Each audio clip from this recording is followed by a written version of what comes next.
Bismillahirrahmanirrahim. Assalamualaikum warahmatullahi wabarakatuh. Salam sejahtera untuk kita semua. Kepada yang terhormat, Bapak Rizky.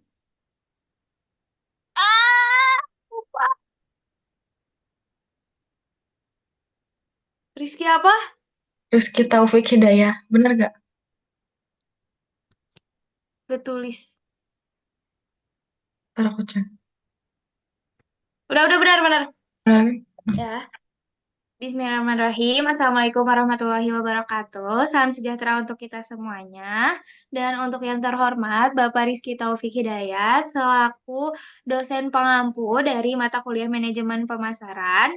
Izinkan kami hari ini untuk mempresentasikan tugas besar yang telah kami buat, yakni Developing Pricing Strategies and Program dari YouTube Music.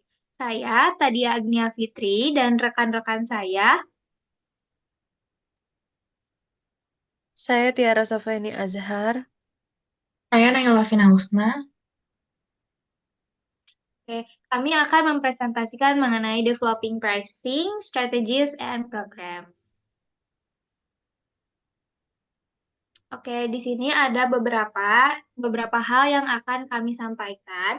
Di antaranya ada definisi harga, profil perusahaan, kesalahan dalam penentuan harga, consumer psychology and pricing, price cues and harga, pricing step, lalu ada fakta, masalah, juga solusi. Oke, yang pertama ada profil profil perusahaan yang akan dijelaskan oleh Tiara. Nah, profil perusahaan. YouTube Musik adalah layanan streaming musik dan aplikasi seluler yang dikembangkan oleh YouTube, yang merupakan anak perusahaan dari Google. Nah, YouTube Musik ini diluncurkan pada November 2015 bareng dengan YouTube Red. Dan YouTube Red sendiri adalah layanan berlangganan yang menawarkan berbagai keuntungan seperti penghapusan iklan, akses offline, dan termasuk keanggotaan premium pada YouTube-nya sendiri gitu. YouTube Musik menawarkan lebih dari 70 juta lagu resmi dari berbagai genre. Dengan fitur antarmuka yang memudahkan pencarian, pembuatan playlist, rekomendasi musik yang dipersonalisasikan seperti di sana juga include lirik lagu, crossfade, dan konektivitas dengan perangkat lainnya seperti smartphone, bisa dikonekin kepada smart TV, dan audio mobil. Nah, layanan ini juga bisa dirasakan dengan versi gratisnya dan yang tidak gratisnya gitu. Oke, next. Lalu selanjutnya ada definisi harga dan sinonim dari harga. Sebelum berangkat ke sinonim harga, izinkan saya untuk menjelaskan definisi harga terlebih dahulu. Harga adalah elemen pemasaran yang dapat menghasilkan pendapatan melalui penjualan, sehingga perusahaan harus menetapkan produknya dengan baik agar konsumen tertarik dan juga ingin membeli produk yang kita tawarkan. Nah, dari situ juga perusahaan akan mendapatkan keuntungan ketika kita menetapkan suatu harga. Harga yang ditawarkan juga akan mempengaruhi kepada konsumen, sehingga konsumen itu akan menjadikan perbandingan antara suatu produk dan produk yang lainnya. Lalu, di sini ada sinonim harga atau kata lain dari harga, di antaranya ada sewa, uang kuliah, biaya, tarif, uang suap juga termasuk ya. Lalu ada iuran, ada gaji, ada konsumsi, ada upah. Lalu, sedangkan menurut para ahli, harga itu di sini menurut Fandi Ciptono menyebutkan bahwa harga itu merupakan satu-satunya unsur bauran pemasaran yang mendatangkan pemasukan atau pendapatan bagi perusahaan. Lalu, menurut Philip Kotler, harga adalah mirip mata uang yang berfluktuasi tergantung pada permintaan pasar, sehingga harga itu tidak akan tetap gitu. Jadi harga itu akan bisa aja naik, bisa aja turun, seperti itu. Next, yang akan dibacakan oleh Naila. Selanjutnya, kesalahan penentuan harga YouTube Musik. YouTube Musik perlu meningkatkan perbedaan antara layanan gratis dan berbayar, seperti fitur tanpa iklan, pemutaran di latar belakang, dan mode offline, agar pengguna merasakan pengalaman yang lebih baik. Selain itu, harga langganan harus disesuaikan dengan daya beli di setiap negara, karena jika terlalu mahal, pengguna potensial bisa batal berlangganan. Uji coba gratis yang menarik dan durasi yang cukup penting untuk menarik pelanggan baru. YouTube Musik juga harus menawarkan nilai tambah yang jelas dibandingkan kompetitor, seperti koneksi lagu yang lebih luas, serta menjaga harga tetap kompetitif agar tidak kehilangan pelanggan.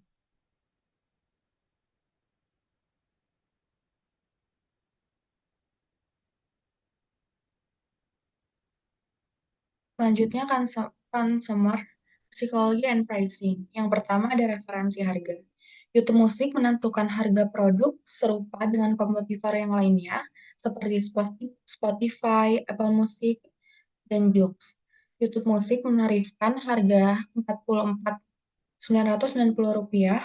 pada paket musik di tiap bulannya. Harga Spotify sebesar Rp54.990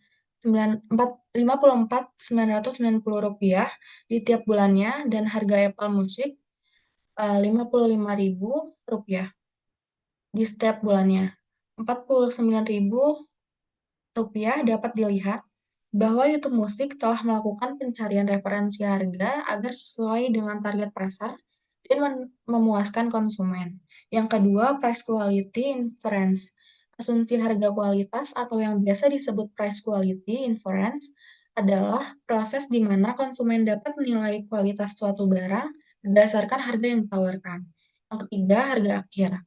Pada cara penampilan harga, YouTube Musik menggunakan harga psikologis yang diakhiri dengan angka ganjil, seperti 99,00. Contohnya, sekarang YouTube Musik membandrol harga premium Rp54.990, yang mana menurut psikologis konsumen merasa bahwa dengan harga tersebut lebih murah daripada Rp55.000, sehingga dapat membuat YouTube Musik lebih terlihat lebih terjangkau.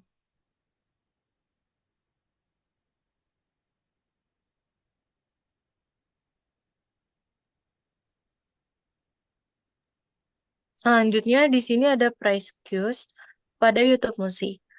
YouTube Musik menggunakan berbagai strategi price cues untuk mempengaruhi persepsi konsumen dan mendorong mereka memilih layanan premium. Yang pertama ada value-based pricing. Harga ditetapkan berdasarkan nilai yang dirasakan pengguna, seperti akses bebas iklan dan fitur tambahan yang meningkatkan pengalaman pengguna. Jadi, si harga tersebut ditentukan berdasarkan nilai apa yang diberikan oleh si YouTube musiknya tersebut. Yang kedua ada penetration pricing. Ini menawarkan uji coba gratis 1 bulan atau diskon untuk menarik pengguna baru sehingga mereka bisa mencoba layanan premium tanpa biaya awal dan berpotensi tetap berlangganan pada masa uji coba jika uji coba telah berakhir. Nah, yang terakhir ada psychological pricing. Ini seperti yang sebelumnya dijelaskan oleh Naila, menetapkan harga Rp54.990 yang terlihat lebih murah dibandingkan Rp55.000 yang genap tersebut, memanfaatkan persepsi konsumen yang merasa harga lebih rendah meskipun selisihnya sangat kecil.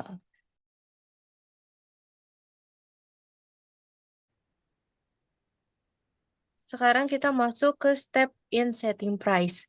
Yang pertama ada memilih tujuan harga. Nah, di sini tuh ada poin pertama, di sini ada survival. Di survival ini yang pertama ada satu analisis kondisi keuangan. YouTube Musik telah menyumbangkan 6 miliar kepada industri musik dalam kurun waktu 12 bulan. Meskipun pangsa pasar YouTube Musik lebih kecil daripada kompetitornya, kontribusi finansial YouTube Musik cukup besar. Nah, yang kedua ada memahami situasi pasar. YouTube Musik terintegritas dengan YouTube, sehingga YouTube Musik memiliki keunggulan sebab bisa menawarkan konten video dan musik dalam satu waktu platform, tetapi YouTube Musik perlu mengatasi ketertinggalan per stream dengan para kompetitornya. 3. Menetapkan tujuan harga. konteks survival YouTube musik perlu menetapkan harga yang dapat mempertahankan pengguna dan mengamankan pendapatan. Tarif 4.990 per bulan. 4. Menetapkan harga terendah yang layak. Biaya operasional perlu untuk tetap ditutup oleh YouTube Musik. Sebab itu, YouTube Musik dapat mengevaluasi harga minimum yang layak. Berdasarkan data pembayaran stream YouTube musik yang rendah, YouTube Musik dapat menawarkan harga yang menarik pada negara berkembang. Di sana persaingan masih belum ketat. 5. Monitoring dan penyesuaian. Setelah YouTube Musik menerapkan strategi survival ini, mereka harus tetap memantau data keuangan serta jumlah pelanggan jika menawarkan harga yang rendah, berhasil mempertahankan atau menambah jumlah pelanggan. Strategi survival ini dapat diteruskan oleh YouTube Musik dan diterapkan di dalamnya. 6. Perencanaan keluar dan survival musik.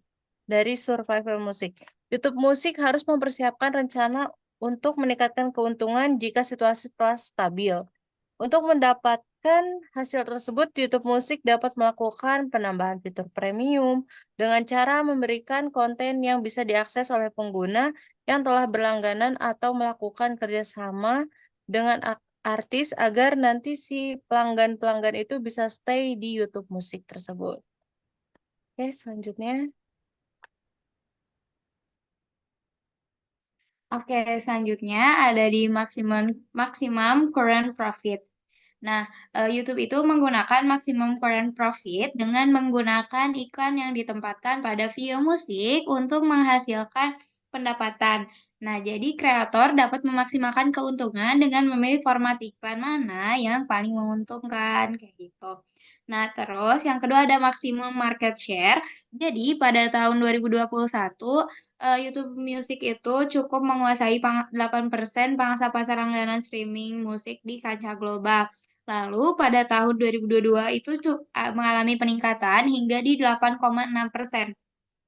Dan pada tahun 2023 mengalami peningkatan kembali hingga di 8,9%. Lalu pada 5 Februari 2024 mengumumkan bahwa pencapaian user dari YouTube Music ini sampai di 100 juta. Lalu yang keempat ada product quality leadership. Nah, YouTube Musik ini telah memiliki keunggulan daripada kompetitornya yang lain, seperti memiliki kualitas audio yang lebih jernih dibandingkan dari kompetitor-kompetitornya yang lain yang menjadikannya lebih unggul. Nah, lalu selanjutnya ini ada analisis pasar dan juga pesaing. Nah, YouTube Musik ini melakukan survei kepada konsumen untuk memahami tren apa sih yang sedang terjadi di masyarakat. Kayak gitu melalui kuesioner mencakup pengumpulan data secara langsung. Biasanya saya tuh pernah mengalami ketika menonton di YouTube Music ataupun di YouTube-nya itu sendiri tuh tiba-tiba videonya tuh ke pause dan tiba-tiba muncul kuesioner yang harus kita isi. Nah, lalu yang kedua ini ada segmentasi pasar. Nah, YouTube Musik ini melakukan segmentasi pasar untuk mengembangkan berbagai tingkat langganan. Nah, contohnya tuh apabila kita berlangganan tuh otomatis kita tidak akan mendapatkan iklan. Terus juga ada berbagai macam pilihan paket seperti paket family atau untuk kids ataupun paket untuk perseorangan yang mana itu tuh bisa membuat segmentasi pasar entah itu apa ke anak-anak, ke dewasa dan lain sebagainya kayak gitu. Terus yang ketiga adalah strategi diskon dan juga promosi. Nah, YouTube Musik ini memberikan beberapa penawaran yang menarik untuk promosi. Di antaranya bisa memberikan percobaan gratis untuk pengguna yang ingin mencoba terlebih dahulu ke YouTube Music kayak gitu untuk mencoba fitur-fitur yang sebelumnya tuh nggak ada nih di yang gratis kayak gitu. Biasanya untuk percobaan promosi kayak gini tuh diberi jangka waktu, biasanya tidak jauh dari 1 bulan. Oke, next. Step in setting price yang kelima ada metode pricing. Metode pricing ada 5. Yang pertama, markup pricing. Pada YouTube Musik terjadi pada layanan premium, di mana YouTube menambahkan markup di atas biaya dasarnya untuk menghasilkan keuntungan. Yang kedua, value pricing. YouTube telah melakukan value pricing apabila berlangganan, maka akan mendapatkan kesempatan untuk mendengarkan bebas iklan, bebas memilih lagu, serta munculnya lirik. Yang ketiga, target return pricing. Pada YouTube Musik melibatkan penentuan biaya, operasional layanan, penem- pene- penetapan target keuntungan yang diinginkan, serta perhitungan harga langganan berdasarkan proyeksi jumlah pelanggan. Yang keempat, going rate pricing.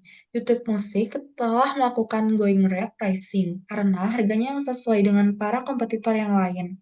Yang kelima, audition type pricing. Type pricing pada YouTube Musik seperti iklan musik, konten eksklusif, sponsorship artis, taksir event musik, serta fitur premium terbatas. Selanjutnya, fakta, masalah, dan solusi YouTube Musik. Untuk faktanya, yang pertama, akses lebih luas ke konten musik dan video. Yang kedua, dapat keuntungan two-in-one dari YouTube. Yang ketiga, YouTube memiliki banyak podcast yang populer. Yang keempat, kualitas audio juara. Yang kelima, terintegrasi dengan maksimal ke layanan Google. Dan yang keenam, sistemasi mendengarkan lagu yang lebih tertata. Oke, next ke masalah dan solusi. Di sini terdapat beberapa masalah yang setelah kita teliti. Yang pertama ada kesalahan dalam penentuan harga. Di sini itu YouTube Musik memiliki harga yang lebih mahal dibandingkan Spotify.